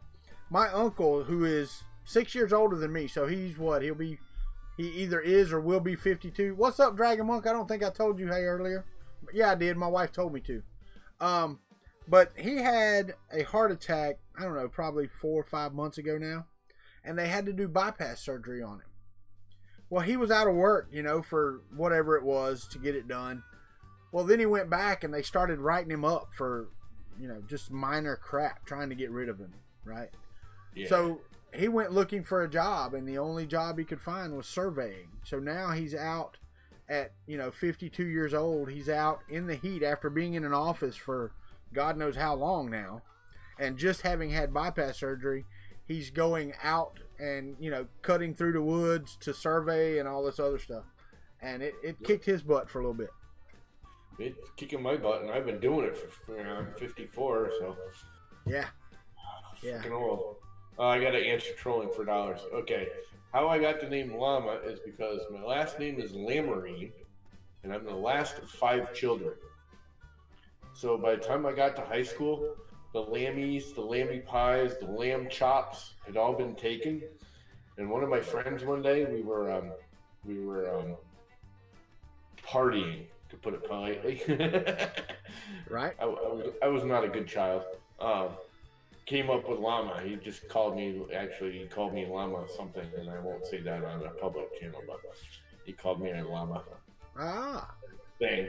And it stuck. And I thought it was funny, so I just kept it ever since, and that was 40 years ago. Yeah. So now I'm a Llama. All my brothers are lammy and lamb chops and lammy pies, and I'm a Llama. Repcord said he feels you, Llama. Where do you think Pooch came from? Yeah, same thing, yeah. Yeah. His last name's Puccinelli? Yeah. Well, like I said, I started out as a lammy, but when you hit high school and you got 3 brothers already in high school and they're already lammies, it's like Llama, lammy, and Llama. Right. It was actually kind of funny because we had just built a brand new high school, and the dumb idiot who gave me the name did it in a permanent marker, and he wrote it really big on the back of a brand new school. Wasn't even like 2 months old, like literally like 4 foot long in the back of the science class, and he wrote la la la la la la la la llama Big long stretch. Yeah. Of course, we were not good children. We were out doing bad things during lunch, and the teacher walked in and saw that, and boy, we both got detention for like a month. Oh, really? They didn't have magic erasers back then, so it was like you had to freaking go and scrub the wall. And I'm like, I didn't even do anything. He's calling me names. Right. But of course, when the teacher's laughing at him, I was not in right mind, and so I just started laughing. Teacher's like, don't laugh at him. Now, where do you live at, Tom? Connecticut. And it's 90 degrees in Connecticut. It's over 90 degrees with right now. Actually, it's 7:30. It's actually kind of cool. It's 78 degrees out at 92% humidity. I don't even know it was 80 on our way home today because it has pretty much rained all day today. Yeah, we got on and off rain. We always get because I live right on the shore, even though I'm not on the beach per se. Yeah. I'm kind of in that little swamp area between two beach communities. Yeah. So it's kind of a dead area. I'm actually in the woods and stuff. I got a long, my driveway's half a mile long going back in the woods. But like, if you ever watch I have like 4 YouTube channels, but if you watch my little quadcopter YouTube channel, yeah, you see the sound. I'm right on the Long Island Sound. Oh, I got you. Yeah, I need to get my drone out and fly it a little bit. Yeah. I got Martin waiting on us in Iceland over there. But it's not that bad here right now. It's 84 degrees outside with 74% humidity. Hell, it's 74 in the house. Yeah, it's 74 in the house with 58% humidity. So yeah, see, that's bearable. Yeah. I mean, I prefer cooler. I'm kind of, a New England classic kind of hick. I like 60-degree weather. 50, 60-degree weather is my key. I do too, man. But, and I've said this a couple times, but a couple years ago, I got diagnosed with cold urticaria, which really pissed me off because I love the cold, more so than the heat. And now I'm allergic to it. So I have to take medicine in order to enjoy it. Oh, right. I've heard of that. Yeah. Yeah, it sucks. See, I don't like it. It's funny. I love the cold. I hate snow. I hate it. I freaking hate snow. Don't want to ever see it. It's really pretty in the pictures.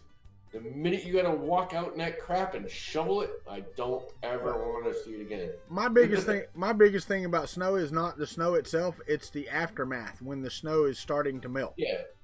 Yep. Now I've never lived where I had to shovel myself out. I lived in Arkansas during the coldest winter they had on record there, and the snow stayed on the ground for like 49 days. But it still wasn't that bad, you know what I mean?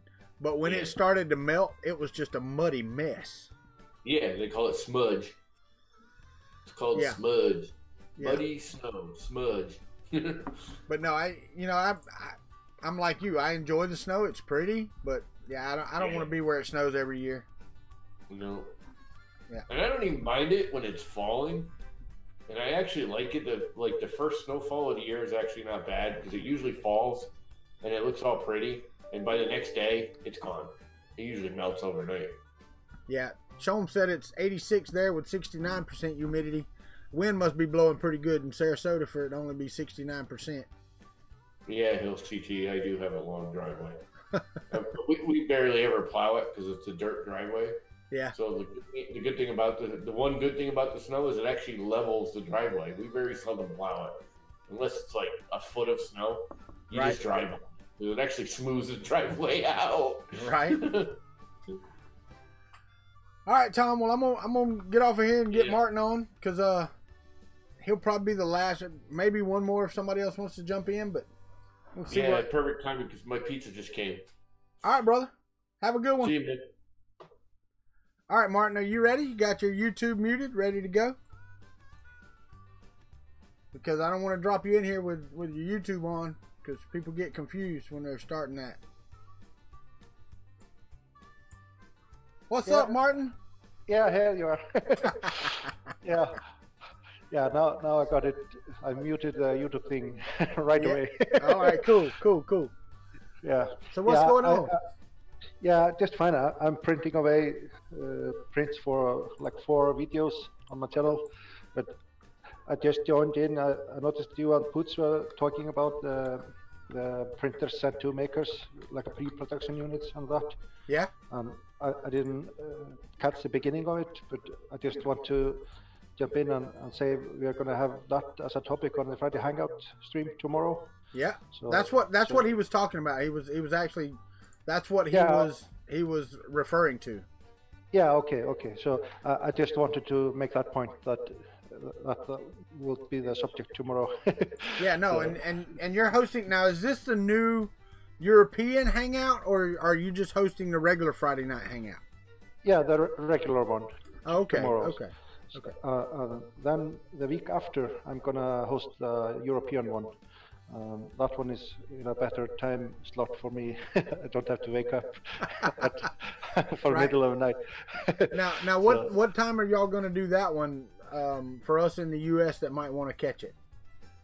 It's 7 o'clock GMT 0. So if you're on the East Coast, then you're 4 hours behind. Yeah, so, it'd be 3 o'clock. Yeah. So 3 o'clock for the East Coast. Yeah, So- yeah. Show them that's for everybody. It's just going to be hosted mostly by Europeans. So, like Martin and Filament Frenzy and Hawk. I don't know if they've all signed up or not, but they would be like, it would be like, our Friday night hangouts where it's mostly Americans, but then Martin's on there or whatever. Theirs will be mostly the Europeans, and then if there's somebody from America that wants to be on it, then and they're available. So, oh, Tom, shut up about being encouraged. Yeah, Right. it's no problem having like us anybody that doesn't have to work in the afternoon or for the US gang to join the European stream. So if people can jump in, it's open. So Yeah, see, and I might be able to do it, but it would be like from my car with my phone. yeah, Because I get off around 3 to 3:30 in the afternoon. So while I'm waiting on my wife to get off, I could sit in the parking lot and be on there while I'm waiting on her. yeah. Yeah, and I know Vicky Somma said she might even have this time slot, better time slot for her and the afternoon ones.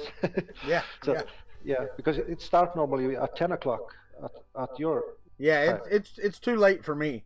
I really Yeah. wish, and I understand why they have it at 10 o'clock, but I don't. It's like last night with Clayton. I enjoyed the interview with Clayton, but it started at 9:30. I mean that's pushing my boundaries because I really don't want to be on here that late. Yeah. It's because you have from the East Coast and the West Coast. Is it 4 hours or how? What's the difference? 3 hours. 3 hours. Yeah. Yes. So yeah, So- it would be noon for them to get on your show. Yeah. Yeah. But then they might join in just to listen if they are on a lunch break or something.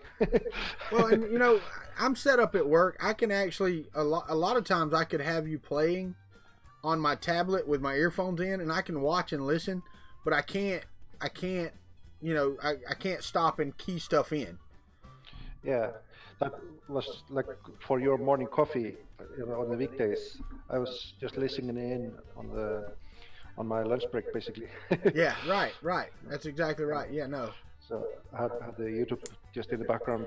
So yeah, but I'm hoping that we'll get some momentum with European creators and people that haven't, like Joe, the 3D Maker noob. He joined the Friday Hangout at one time, but Yeah. he's like 2 hours before me, so it was like 5 o'clock in the morning for him. Yeah. No, I know. But I'm hoping that we will establish a good group of like maybe 5 people showing up, and then more people will join in at a later stage when it's got some like word, it goes by word of mouth, so to speak. Well, see, and I know it will, Martin, because I saw the Prague Maker Fair, I saw the other one in Sweden. There's plenty of people over there. There's plenty of people to be on, to help host, to help guide that show. So I think it will be fantastic. All you have to do is start it. You know what I mean? Yeah. I probably have to host maybe first 2 or 3, and then people will get more comfortable with joining in, and because people always have to find out if it's suitable for them to join, and right. And then they'll have a confidence to host at a later stage, maybe. So. Well, I do have to say hello to Matrix Clone and Chris Freeze. Thank y'all for joining the stream. Appreciate it. Yeah, Tom was talking about he don't know if he has enough courage. You just pull up your big girl panties and get on. That's all there is to it. Yeah, it's good fun, and it's more difficult for me, and other people that don't have to speak not in their native language, but he's in the UK and he can speak English, so. No, I get it.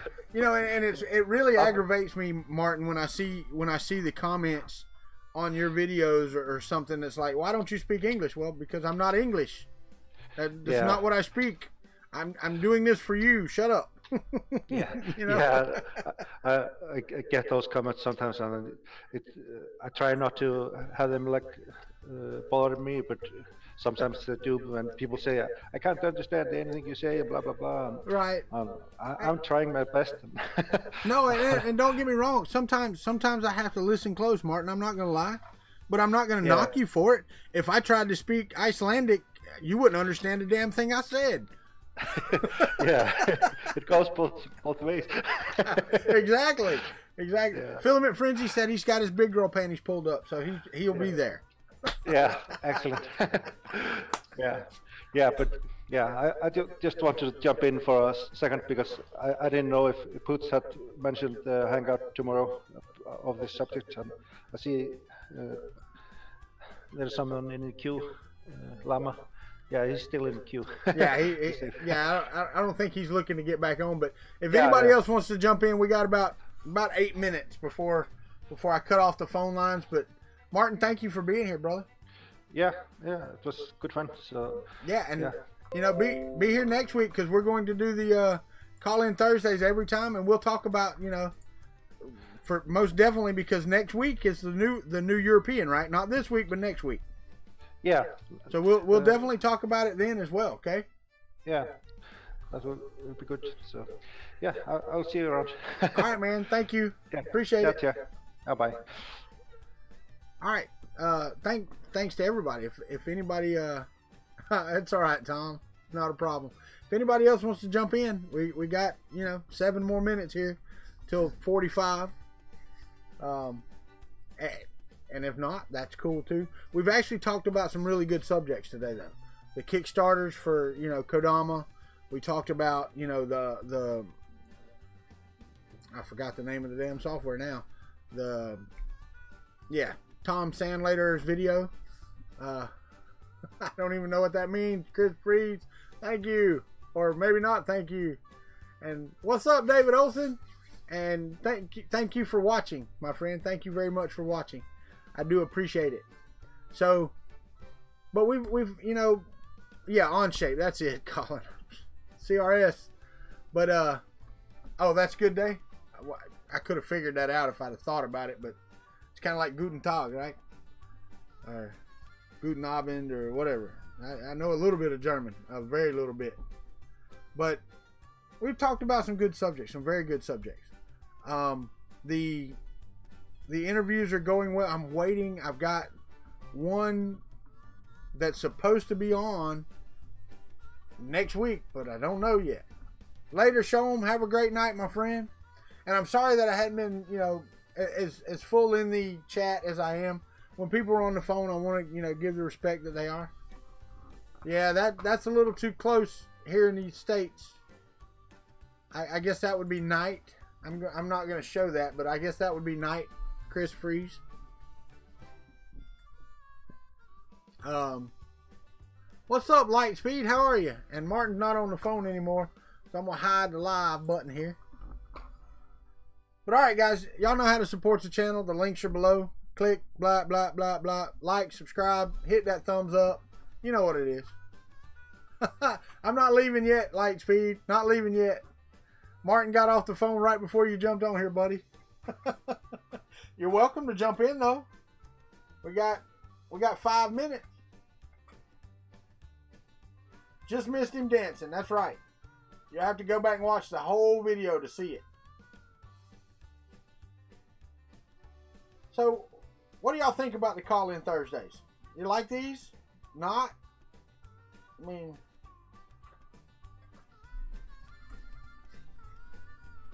that's my oh, okay, cool. I'm glad y'all like it. Because it's pretty much, it's like Colin when he got on here and talked about Onshape. I didn't have any idea what he was talking about. It's really cool, you know. Thank y'all guys, I appreciate that. So I mean, it opens up and it expands what we talk about here. You know, Kuntry Catch Up, they do their tags on Twitter. I've tried that a couple times. I don't have the audience that they do to make that a thing. Yeah, Lightspeed.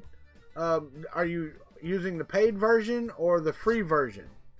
Because if you're using the free version, you need to go watch Tom Sandlater's video about their new licensing agreement about your models. So, yeah, Mike Whaley was in the queue earlier. He got out. I don't know why he got out. Oh, okay. All right, cool. As long as you know that that anybody can get your models and use them commercially without your permission. There's Mike Whaley. All right, we got 3 minutes for Mike Whaley. Here he comes. What's up there, Mike Whaley? How's it going, brother? It's going, my friend. Let me turn you up a little bit because I got you turned way down because you're so loud. Yeah, I know it. I'll turn me up here a little bit too. All right. No, I just had to help move some things quick. We're in the power rush to get out of the house. I had a lady stop by today and drop off, said we had to be out here by 3 tomorrow afternoon, and which is bull crap. Yeah. You know, so. Hey, Mike, the Lightspeed said he just designed sex toys for personal use. Yeah, I bet. You weren't in Discord earlier, man. After Ricky's show this morning, it was horrid. What was horrid? Your Discord channel was more perverted, and you know, it was something else. Yeah, John Mack's looking for an update on your truck, man. Still broken. What's the matter with it? I don't know. Won't shift in and out of gear. Something with the linkage, either in the transmission or on the way to the transmission or in the column. I don't know. Did anybody get under it and look to see if it popped loose? Is it loose or is it too tight? Doesn't do nothing. That's what I'm saying. I think the cable snapped. That's what I'm saying. When you move it, is it just free moving or is it real tight? Yeah. Well, the thing is, though, a lot of times those aren't cables. It's on the column, you said? Yeah. Yeah, it may not be a column. What year's the truck? 06, I think. That's probably electronic. No, it's not. No? It's got a cable. Okay, then I see the cable in the engine compartment moving when you shift it and follow it right down to the transmission. But I haven't been underneath there because, you know, with my disability, I get down on the ground and climb underneath the vehicle anymore. Yeah. You know, physically, but the father-in-law, he got underneath there and he can shift it by hand. Well, what I'm saying is, though, if the cable's still attached, because I know on my Jeep, it had a little plastic grommet that held the shift linkage on there. Yeah. And that would break. And mine was a 09, and I actually bought 3 or 4 of them and kept them in the glove box. Yeah, well, maybe I'll have my cousin look at that before he leaves tonight because, like I say, I can't get under there. Right. Matrix called you a tattletale. And it was mostly Matrix then. Seeing I'm a tattletale, I might as well give it all up. Right. Well, Robert Reynolds, back when I had my Jeep, that was my hobby, and I didn't have any 3D printers. Now that my Jeep's been totaled, I got 3D printers, so I don't have a Jeep. Yep, you got to pick your battles there, don't you? That's right. That's right. You pick one hobby or another. That's all you get. Yep. But anywho, Mike, that's about all the time we're gonna do on the call-in, buddy. Tomorrow morning will be the last live stream from my house. Yeah. Do you have a place to go yet? Nope. Where Monday's live stream will be yet to be determined, but it will happen. I promise you, it will happen. I got you. So I got you. Well. All right. Well, we'll talk to you maybe tomorrow. Well, I Mike, all I can say, man, is I wish you the best, my friend. Yeah.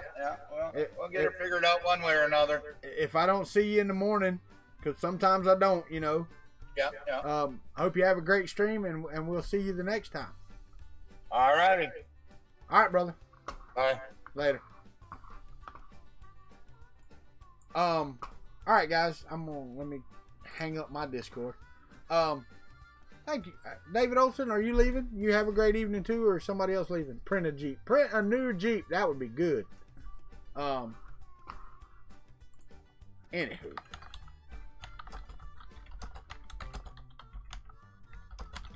Hold on, I gotta. Jeeps are built, not bought. That's right. Oh, I understand that, trolling for dollars. Believe me, I do. I bought a Jeep and then built it, and then my son-in-law totaled it. Had it nice. It's sitting on 35 1250s. Nice Jeep. Loved it. So, no, I get it. But thanks, guys, for calling in. I mean, that's fantastic. That's what this show's about. It's about talking about what you want to talk about. Because I know sometimes it's hard to get across in chat what your thoughts are, what you want to discuss. So, oh, you're talking about this one? That's my lac table that my printers are supposed to go on. But since it was sitting here, I figured I would put some prints on it. I did. That was what I was doing. Trolling for dollars, I'm glad you do. I do not. I don't want, after having my new one, I don't want it. What's up, Duo? What's up, John? How are you, my friend? No, we since I've had the new one, the 09, yeah, I drove my buddy CJ, and I was like, no. He drove mine. He goes, that's just cheating, you know, because we all did the mud thing in here. We'd flex them a little bit. We don't have many rocks around here. What's up, John? You do it. You're getting here late, buddy. We're about done. Got about 10 minutes. But yeah, no, I don't want an old one. Unless I go through and redo the entire suspension so that it rides like one of the new ones. Nah, I'm good. But I will say this. I did learn a lot from having a Jeep. My next one will be a Rubicon. It just will. It saves you a lot of money. It costs you a lot of money, but it saves you a lot. We have an influencer in the house. Is that what we have? Don't be no influencing nobody now, John. You be nice. Can't be having no bad influences on folks. It's been a great stream, though. I mean, it really has. I like the engagement. I like the talking about different things that people want to talk about. What is my dream car?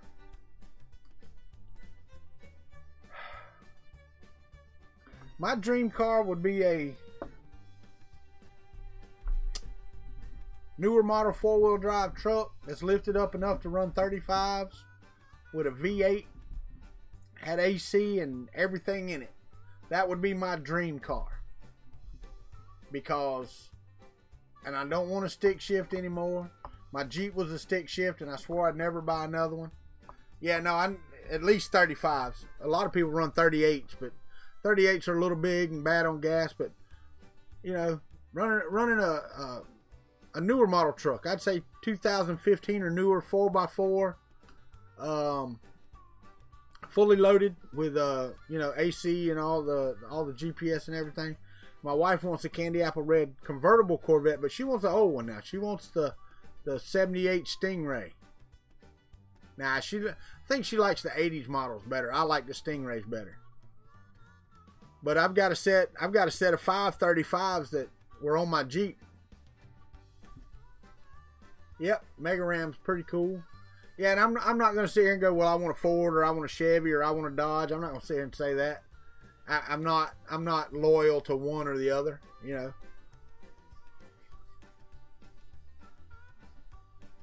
'76 was the last of the classic Stingrays, and you would know because somebody's got a yellow one in their garage for sale.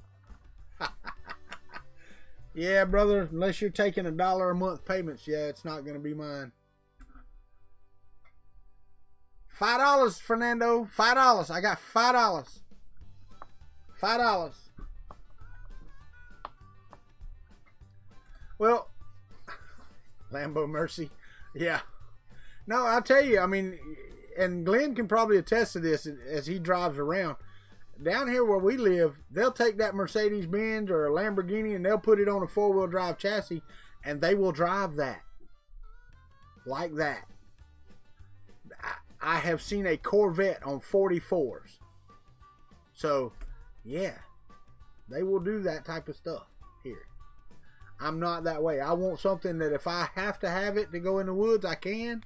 Now, I love my Jeep because it would go anywhere in tight spaces and all that. The problem is you can't tote anything in a Jeep. Even in the four-door, the stretch ones, I forgot what they call them. But even in the four-door ones, you can't tote nothing in there. So, yep. No, not $5 foot long either. I want a $5 Corvette. That's what I need. What's up, Hawk? You came back? You came back in time for the ending. Nah. A Brabus EV12. See, the problem is, Tom, where I live, that makes no sense. Really, where we live at, that type of car makes no sense. I mean, Lamborghinis are cool. I couldn't get a Lamborghini in my driveway. Okay? It would scrape the dirt coming in my driveway. So, you know, we have a 2014 Ford Fusion. I think they call it a Mondeo or something in Europe. There you go, 6x6. No, I need something that gets decent gas mileage. At least 12 miles to the gallon. Where in Florida? I'm right below Tallahassee, my friend. Wakulla County.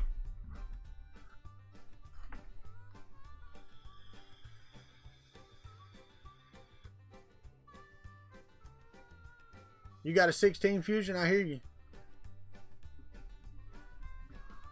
Check the pic in Discord. I don't see one. The voice reply chat. Ain't no pic in Discord. You post it in somebody else's Discord?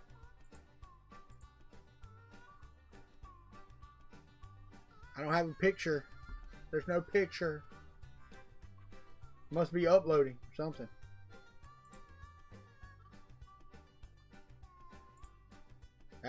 I see nothing. Your dad had a Mondeo? Yeah, that's what I've got. Later, Filament Frenzy. Love you, brother. Have a good night.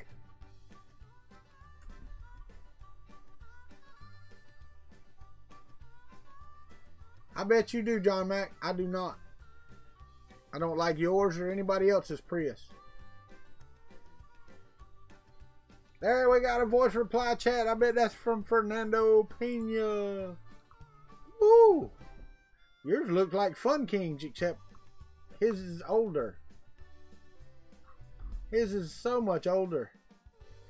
Yeah, since it's yellow, $4. So, yeah, that color just $4.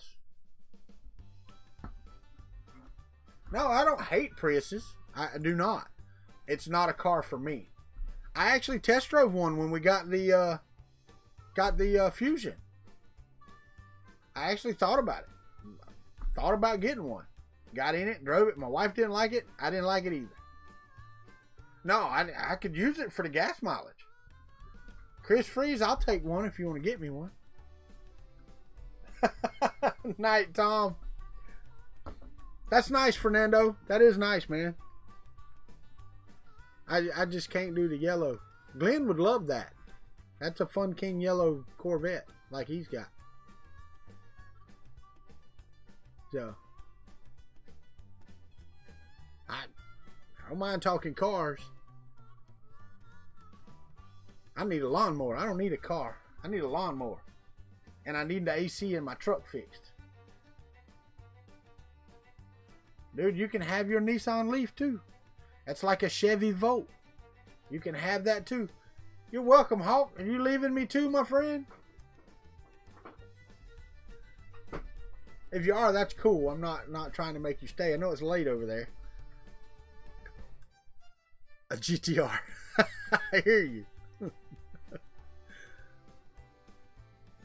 I'll see your GTR and raise you a Ford F100 1973.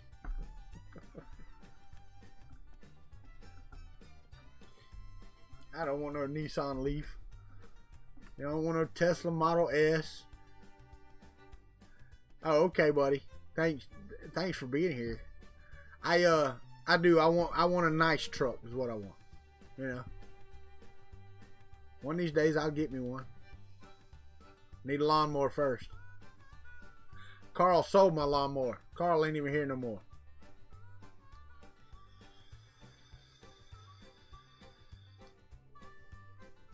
I have to say now, I like our Fusion. My wife don't care for the seat, the passenger seat for sure, but I actually like the Fusion. It drives well. It gets decent gas mileage. It's comfortable. Hell, we drove it to Murph. We drove it to Earth. Done well.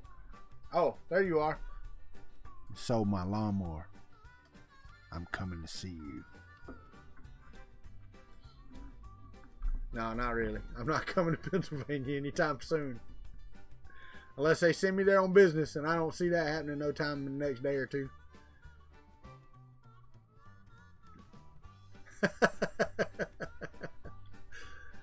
You get the beer and the steaks ready. I'll be there one of these days. But anyway, all right. Y'all know how this works.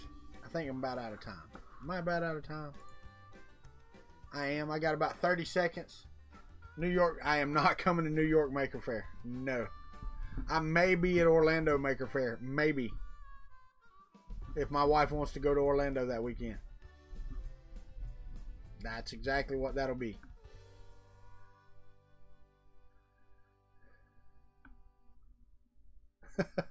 You rented a Rogue?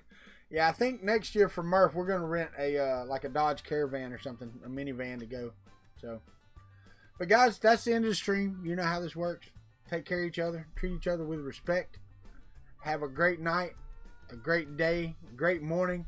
Ty Laws, if you're still here, I hope you have a great day, because I know it's morning for you. Sorry your internet sucks, Josh. Appreciate you being here too, my friend.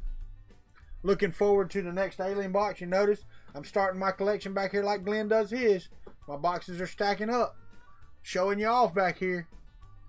So, Chris Freeze, you have a good night. And everybody else, take care of yourselves. And that $4 still sticks, Fernando, for that Corvette. So, y'all have a good one, fellas. And we will see you on Saturday morning. Saturday morning. Remember, no stream on Fridays. Saturday morning for morning coffee. Don't forget it. Y'all have a great night. Thank you, guys.